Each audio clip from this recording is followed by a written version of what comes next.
Maraming nagsasabi po na yung gospel nasa 28 fundamental beliefs.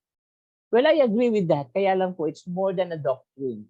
The gospel is more than a doctrine because the gospel is Jesus Christ.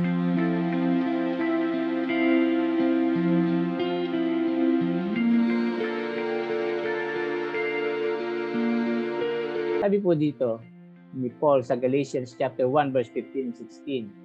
But when God, who set me apart at birth and called me by His grace, was pleased to reveal His Son in me so that I might preach Him among the Gentiles.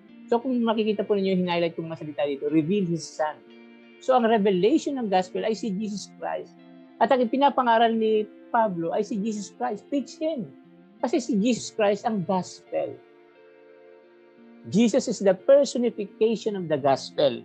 Maraming nagsasabi po na yung gospel nasa 28 fundamental beliefs. Well, I agree with that. Kaya lang po, it's more than a doctrine.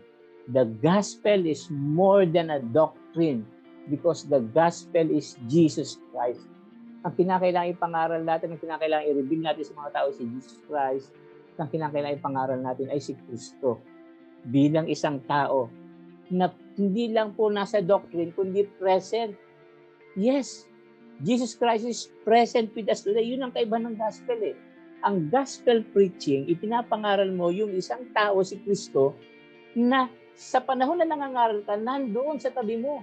So at this moment, when I am preaching, Jesus Christ is beside me. So ang sasabihin ko sa mga tao, I am preaching Jesus who is here with us today through the presence of the Holy Spirit. At kinakailangan natin siyang paniwalaan at tanggapin. Yes, the gospel is preaching a present Jesus.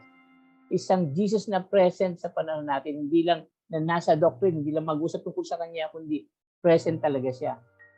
And siya talaga ang nangangaral ngayon. I am just a vessel. Jesus Christ is just using me as a vessel to preach the gospel, but He is here with us.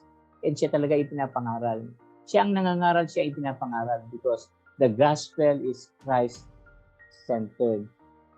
Kaya nga po sabi dito, this is Revelation chapter 1 verse 1. At yung sa Greek, yung Revelation 1:1 is Apocalypsis Jesu Christo.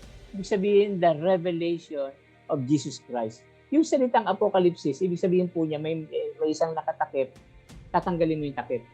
Yun ang apocalypsis.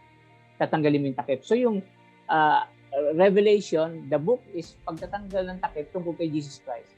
Kasi yung mga tao hindi kilala si Jesus Christ, kinakailangan tanggalin natin yung takip kay Jesus Christ at ipakilala siya sa mga tao.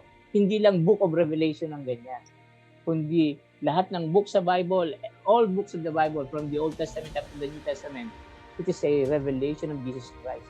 Tungkol kay Jesus yan. Kaya pag nagtuturo tayo ng Bible, we need to be preaching about Jesus Christ.